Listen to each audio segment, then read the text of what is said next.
Restez sur la TFM Soir d'Info. La suite, c'est avec Ndeye Arame Touré. Ndeye Arame Touré. Merci bien, Sokhna Nata Mbaye. Nous recevons Alioune Tine, le fondateur d'Africa Jom Center. Bonsoir, Monsieur Tine, et merci d'être là. Merci, bonsoir Aminatou. Et bonsoir à tous vos auditeurs aussi. La Guinée, d'abord, parce que sur place, l'escalade de violence ne faiblit pas. Des morts enregistrés dans le pays, l'Internet coupé également sur le territoire national. À côté, nous avons deux commissaires de la CENI qui ont quitté les travaux de totalisation des voix. Où est-ce que se dirige la Guinée, j'ai envie de dire? Tout cela était prévisible. Nous avons été sur place, nous avons entendu les uns et les autres, mais le contentieux était prévisible. On n'aurait jamais dû organiser ces élections. Depuis le référendum et les élections législatives de mars 2020, on a vu les choses venir doucement. Avec, si vous voulez, le boycott par l'opposition, les manifestations du FNDC. De mars à maintenant, si on compte, on a plus de 100 morts en Guinée-Conakry. Aujourd'hui, c'est l'armée aujourd'hui qui assure le maintien de l'ordre, et la gendarmerie avec des armes. Et donc l'escalade de la violence avec la radicalisation à la fois du pouvoir, sortant les grands moyens pour se maintenir coûte que coûte, et également cette détermination de dire écoutez, nous aussi nous avons gagné, nous allons protéger nos résultats. Moi j'ai peur, avec les informations que j'ai eues des gens qui viennent d'arriver, vraiment le pire, j'ai peur quand même que le pire n'arrive en Guinée si on ne fait pas attention. Et c'est pas fini parce que les gens, ils pensent que c'est la Guinée, c'est enfermé dans les frontières. Cette crise, elle est régionale. Même sur le plan, je dirais, communautaire, je ne veux pas dire tout le temps ethnique, c'est encore régional. Et des chefs d'État regardent, poursuivent, etc. Et les communautés qui sont à l'extérieur regardent et poursuivent. Donc, il me semble aujourd'hui qu'il faut que la communauté internationale, la communauté africaine, prenne conscience que, franchement, les risques de déflagration de la région sont réels avec ce qui se passe en Guinée. Est-ce qu'on n'a pas laissé la situation pourrir? Parce que vous disiez tout à l'heure que la situation, en tout cas, était prévisible. C'était vraiment là, devant tout le monde, et on sentait venir. Mais est-ce que, quelque part, nos organisations africaines n'ont pas laissé pourrir la situation? Nous avons alerté depuis longtemps. Avant même notre rapport, qui parle quand même des pathologies de la démocratie, de la gouvernance, des élections, la grande crise du suffrage universel. Il y a très peu de pays où l'on a organisé des élections en Afrique de l'Ouest, où il n'y a pas eu de contentieux et où l'on a reconnu les résultats. Le Sénégal, le Bénin avec les boycotts, la Guinée-Bissau, tout le monde a suivi. Aujourd'hui, vous voyez, avec la question du troisième mandat qui revient, et le grand poison, c'est ça. Le poison de la démocratie, des droits de l'homme, je dirais même, et de la sécurité. C'est la question du troisième mandat. Le troisième mandat a des effets pires que les coups d'État militaires aujourd'hui. Je pense que ça mérite une réflexion de la part de la CEDEAO, ça mérite une réflexion de la part de l'Union africaine, et ça mérite également réflexion au plan international. Si on continue aujourd'hui ces forcings pour vraiment casser, détricoter tout le travail pour aboutir à des pactes qui sont des pactes républicains, démocratiques, que les gens viennent de façon unilatérale casser, c'est ça le problème. On est d'accord sur la limitation de mandat, vous vous réveillez, vous dites pas de limitation de mandat.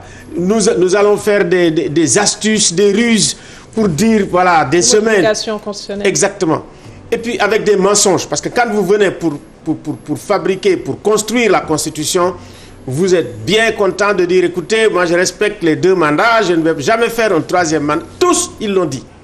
Et tous reviennent sur ça. Mais c'est ça qui est déplorable aujourd'hui et qui donne à la politique vraiment une image vraiment désastreuse sur le continent africain. Et puis, rester au pouvoir et voir cette boucherie en Guinée, voir cette boucherie tous les jours, moi les gens m'envoient des images. Je me dis, mais non, c'est pas possible. Et moi je me rappelle en 1979, Bokassa Idi Amin Dada, mais il tuait moins. Et quand effectivement il y a eu le massacre de Berengo, les chefs d'État et de gouvernement de l'OUA s'étaient réunis pour dire on va envoyer une commission d'enquête internationale en Centrafrique. Et c'était dirigé par notre compatriote Youssoupha Ndiaye. Et c'est comme ça d'ailleurs, à partir de ce moment-là, que le processus d'accélération de la Commission africaine des droits de l'homme a eu lieu jusqu'en 1981. Et parmi effectivement les leaders qu'il avait fait, il faut le rappeler, Senghor. Senghor était dedans, le Sénégal a été choisi aussi. Ce n'est pas par hasard qu'on ait choisi le Sénégal. Donc il me semble aujourd'hui, il faut que les voix fortes en Afrique s'expriment. Que ce soit les voix des leaders politiques, que ce soit les voix vraiment des leaders de la culture. Moi, je suis là chez Youssou N'Dour, je l'interpelle parce qu'effectivement, les Guinéens m'ont demandé de l'interpeller, d'interpeller Baba Mal, d'interpeller Ismaël Allo. Et le chef de l'État. Et d'interpeller tous les démocrates, ça veut dire tous les partis politiques ne doivent pas fermer les yeux.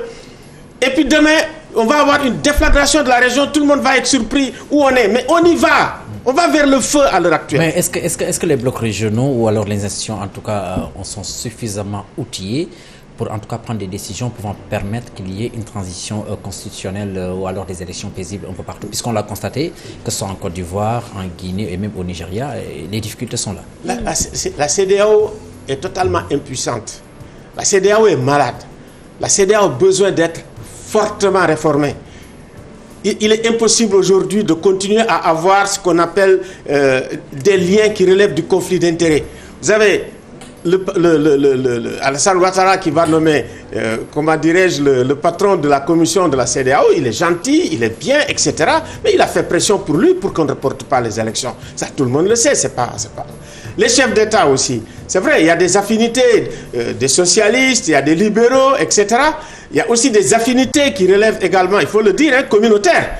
Ça existe. Mais tout ça fait que, je l'ai dit, que ce soit la crise de la démocratie, de la gouvernance, de la sécurité, que ce soit la crise communautaire, ces crises sont régionales. Et les réponses doivent être des réponses régionales. Et il faut y penser dès maintenant. Et maintenant, il faut que aussi toutes les voix fortes mettent la pression.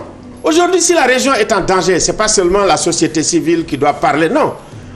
Mais également, même le secteur privé doit être intéressé. Si on veut faire du business, on ne peut pas le faire dans un cadre où il y a des conflits un peu partout dans la sous-région. Donc, le moment est venu aujourd'hui pour la communauté internationale, pour l'Afrique de façon globale, le continent africain, de se dire, écoutez, si l'Afrique de l'Ouest tombe, chaque fois qu'il y a des situations de cette nature, les djihadistes en profitent. Et les djihadistes, ils sont où aujourd'hui? On parle au Mozambique. Ah oui. C'est tout le continent qui va être gangréné.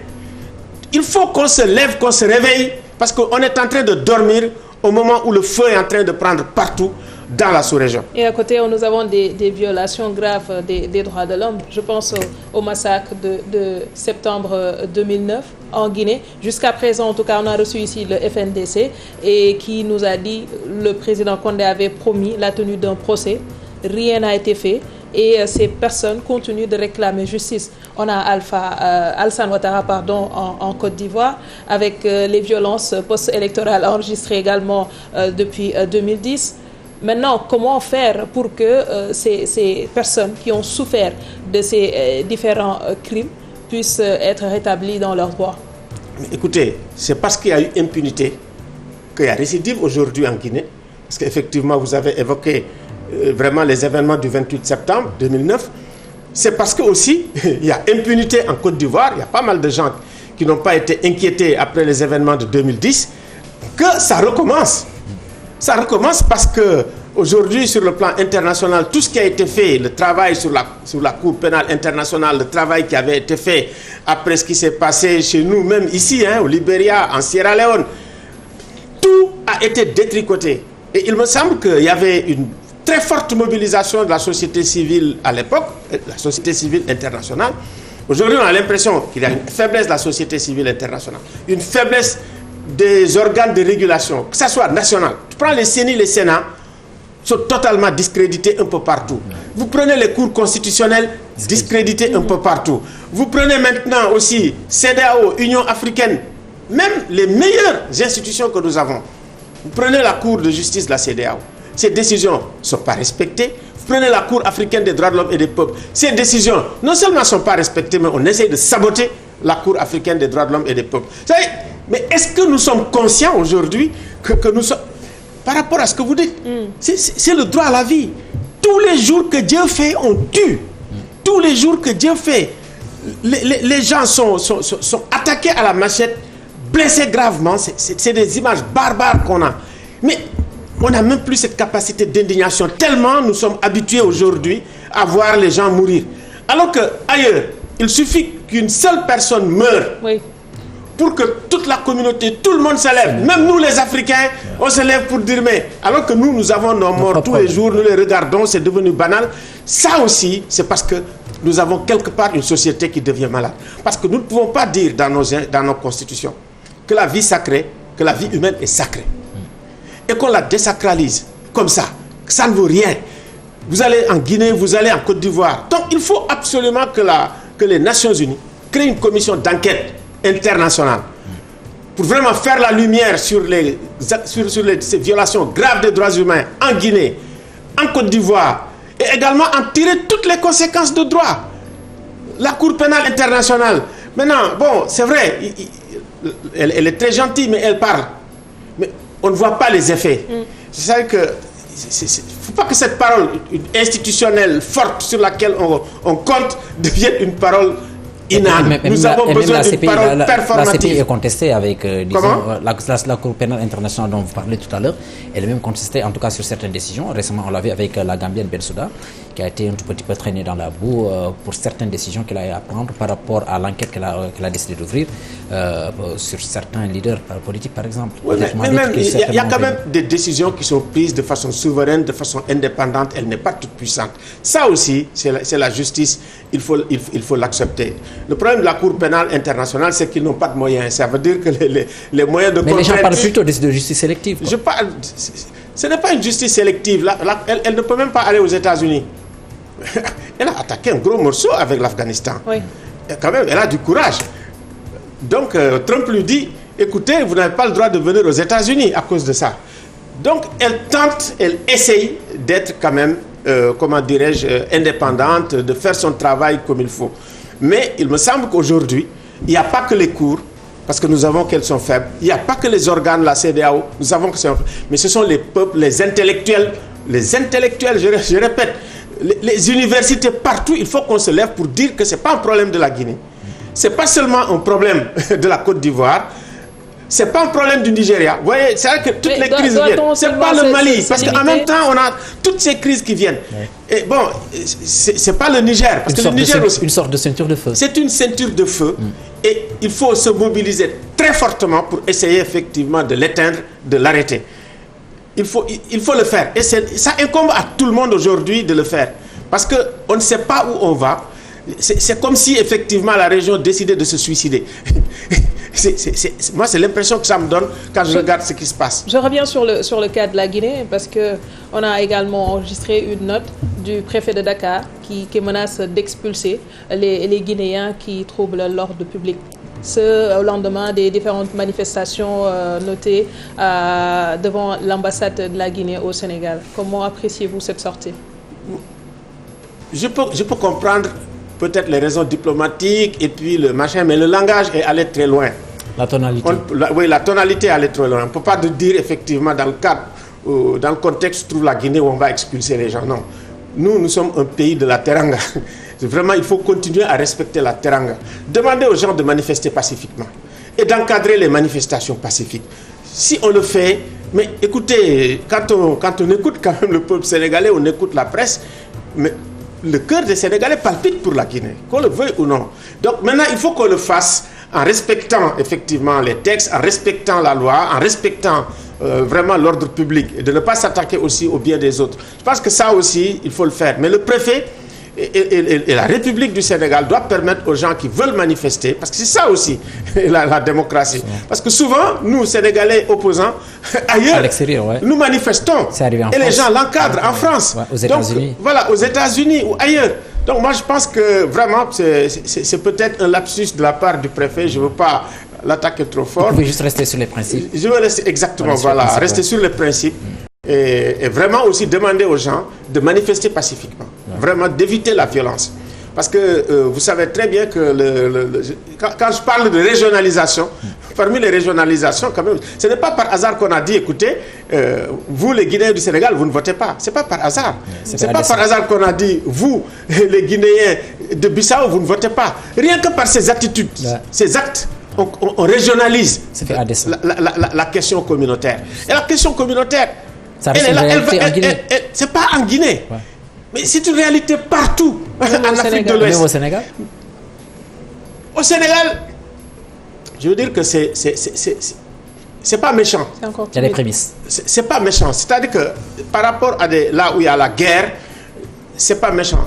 Et donc, ça demande une réflexion globale aujourd'hui. Les questions communautaires, quand on voit ce qui se passe au Mali, quand on voit ce qui se passe au Burkina Faso, quand on voit ce qui se passe au Niger, en réalité, ce n'est pas par hasard. Donc, il faut qu'on fasse extrêmement attention aujourd'hui par rapport à certains bruits que nous entendons dans notre sous-région, à côté de chez nous, pour faire très attention. Donc, par rapport à, comment dirais-je, le militant de la paire, là, Dembourou. Bon, quand j'ai vu les réactions, je me suis dit, bon, au Sénégal, quand même, on peut espérer. Mais certains pensent que c'est pas condamné vigoureusement comme on voulait s'y attendre, par exemple. Non, tout le monde les gens condamnent. Le seul fait de condamner, je pense que c'est une très bonne chose. Moi, je pense qu'on aurait pu aller beaucoup plus loin, au moins même l'entendre. Mais ça, pour donner quand même, pour dire aux autres, attention, nous, on ne veut pas de ça. Mais tout de même, le Sénégal s'en sort bien avec l'histoire de Dombourou de façon globale, de mon point de vue. Alors, peut-être moi, la question sur laquelle j'aimerais revenir, elle est relative, disons, à la Côte d'Ivoire. Nous l'avons su tout à l'heure, donc, le décès du ministre de l'administration territoriale, ce qui certainement pourrait avoir un impact sur le déroulement du scrutin en Côte d'Ivoire. C'est quoi votre commentaire là-dessus? Vous savez, l'administration, ce n'est pas le ministre. Le ministre, c'est très important. Ouais, mais il symbolise. Il symbolise. Vraiment, quand il y a un mort en Côte d'Ivoire, vraiment, nous nous inclinons sur la mort. Mais c'est beaucoup plus le contexte en tant que tel. Le contexte en tant que tel, à la veille d'une élection présidentielle. Non, j'ai lu même avant que ça ne soit vraiment propagé. Ouais. Pour moi, de mon point de vue, je pense que les élections en Côte d'Ivoire n'ont pas lieu d'être. Parce qu'on n'assiste pas à des élections. Les élections, c'est un moment où, franchement, c'est la fête de la liberté. C'est la fête des libertés fondamentales, des droits humains, etc. Mais quand vous avez une élection où les gens sortent des chars de combat, nous n'avons plus d'élection. Il faut arrêter. Si on a des élections où ce sont les militaires, les gendarmes qui sortent, mais ce ne sont plus des élections. Donc, il y a un contexte dans lequel on peut faire une élection et des contextes dans lesquels, franchement, on ne doit même pas envoyer des observateurs parce qu'on sait que les gens, ils vont. À quoi ont servi les observateurs en Guinée? À quoi ils vont servir aujourd'hui? Il faut bien le dire, en Côte d'Ivoire. Moi, je pense qu'il y a autre chose qu'il faut faire aujourd'hui par rapport à la Côte d'Ivoire et à la Guinée. C'est prendre des sanctions. Quels sont les auteurs aujourd'hui qui sont responsables, si vous voulez, de l'instabilité chez eux, de la rupture de la paix chez eux, vraiment de l'instauration d'une certaine insécurité partout, des menaces. Parce que les menaces là qu'il y a en Guinée et ailleurs, mais il y a comme on dit, nageurs en eau trouble. Les gens ont été déjà en Côte d'Ivoire. La Côte d'Ivoire et le Burkina Faso, c'est pas loin. Les gens, ils restent, ils réfléchissent, ils anticipent. Dès que tu as le genou à terre, ils arrivent. Donc, il y a aussi cette menace djihadiste qu'il faut prendre en compte par rapport à la sous-région et de ne pas faire en sorte, effectivement, qu'on ait des États qui sont vulnérables, des États qui se battent et que vraiment qu'on ait aussi des organes qui soient totalement impuissants. Si vous n'êtes pas capable de régler des problèmes d'élection, comment voulez-vous être capable de régler des problèmes de conflit? Il me semble que toutes ces questions-là sont des questions majeures sur lesquelles on devrait réfléchir aujourd'hui dans la sous-région. Alors, l'exemple de la Guinée, je m'arrête là-dessus parce que c'est vrai que le processus électoral était assez contesté, mais on a vu durant l'élection que la chef de mission de la CEDEAO avait validé le fichier électoral. Donc, quelque part, la CEDEAO a encouragé ce qui est arrivé, parce que durant toute l'élection, il y avait des observateurs qui étaient là pour suivre le processus. Écoutez, il y a une espèce de faire semblant. Il faut bien le dire. Les gens, ils avaient des intentions qui étaient bien arrêtées. Que ce soit Alpha Condé ou Cellou Dalein Diallo. Les deux n'étaient pas prêts à aller dans ces élections pour dire j'ai perdu ou j'ai gagné ou j'ai perdu. Non, au premier tour. Donc, il y a eu un forcing par rapport, je dirais, au troisième mandat, et il y a eu une réplique. Et même dans la campagne électorale, c'est comme ça. Vous attaquez et il y a une réplique. Et effectivement, on n'arrive pas à sortir de ce cercle vicieux. Et si on arrive à sortir de ce cercle vicieux en Guinée-Conakry, on va aller vers ailleurs. Or, aujourd'hui, ça va se radicaliser davantage. Et il faut absolument aujourd'hui que la communauté internationale évite qu'on aille vers des crimes qui vont être des crimes contre l'humanité ou autre chose. Si Alpha Condé est déclaré vainqueur, c'est sûr qu'il y aura des manifestations, puisque le FNDC appelle déjà la population... Nous sommes partis. Il y avait la défiance des gens par rapport à la CENI. Défiance. On a sorti le communiqué. Défiance par rapport à la Cour constitutionnelle. Défiance par rapport à l'administration. Et nous sommes partis. On a écouté la CENI. Ils étaient tous là, nombreux. Mais il n'y a qu'une personne ou deux. Les autres, ils ne voulaient pas parler. La question du fichier électoral, c'est vrai, il y avait 7 millions et quelques électeurs. Oui, avec des morts, avec effectivement aussi des mineurs. Et c'est avec ça qu'on a voté pour le référendum. Il n'y a pas eu de révision. Et c'est avec ça aussi qu'on a voté aussi pour les législatives. C'est pour ça d'ailleurs que la francophonie qui a regardé ça est partie, que la CEDEAO est partie. Mais c'est là qu'il fallait régler le problème. Le problème qui était là, c'était de dire, écoutez, on ne va pas vers des choses. Maintenant, on va au présidentiel, on a élagué. Mais il y avait des choses quand même qui étaient difficiles à faire. Par exemple, comment dirais-je, le centre où effectivement était pratiquement le fichier électoral. Mais même des commissaires de la CENI ne pouvaient y accéder. Donc, la question de la transparence, en réalité, faisait problème pour certains. Pas pour tout le monde, mais pour certains. Et aujourd'hui, il faut que, quand on va aux élections, les élections, c'est la confiance. La confiance par rapport au processus, la confiance par rapport aux organes. Et cette confiance-là, il faut la reconstruire. Et là, cette confiance, elle est détruite tout simplement parce qu'il y a eu le forcing du référendum et les élections qu'on a faites. Donc, aujourd'hui, nous avons une crise grave, régionale du suffrage universel. Il ne faut pas oublier que c'est la crise du suffrage universel avec les législatives au Mali qui a amené le coup d'État. Donc, il faut qu'on revienne, qu'on repense, si vous voulez, toutes les transitions démocratiques. Les transitions démocratiques ont permis à ces gens de venir au pouvoir. Mais on ne l'a pas repensé. Au Sénégal, on a fait le travail avec les assises nationales. Regardez l'expérience qui se passe au Kenya aujourd'hui, avec Uhuru Kenyatta. Il s'apprête à partir. Il fait le même travail que les gens avaient fait du temps des assises nationales. Pour dire, écoutez, nous allons évaluer notre système démocratique, notre système économique, notre système social. On va renforcer ça. Et maintenant, je vais donner le pouvoir à des gens, mais vraiment, qui vont gérer tranquillement et en toute quiétude. Mais vous partez et vous laissez un champ de ruines, vraiment à la postérité. C'est quand même honteux. Oui. C'est quand même honteux de laisser un champ de ruines. Moi ou le chaos. Il me semble que s'il y a des stratégies de cette nature, tout le monde doit se lever pour dire non. Merci. Pour dire que c'est inacceptable. Merci. Merci beaucoup Alioune Tine, le fondateur d'Africadium Center. Merci également à Cheikh Tidiane Diagne et à vous qui nous suivez de partout. Un peu plus tard, Der et son équipe dans Dakar Lobby. On vous souhaite un excellent week-end en compagnie de nos programmes et on se retrouve la semaine prochaine.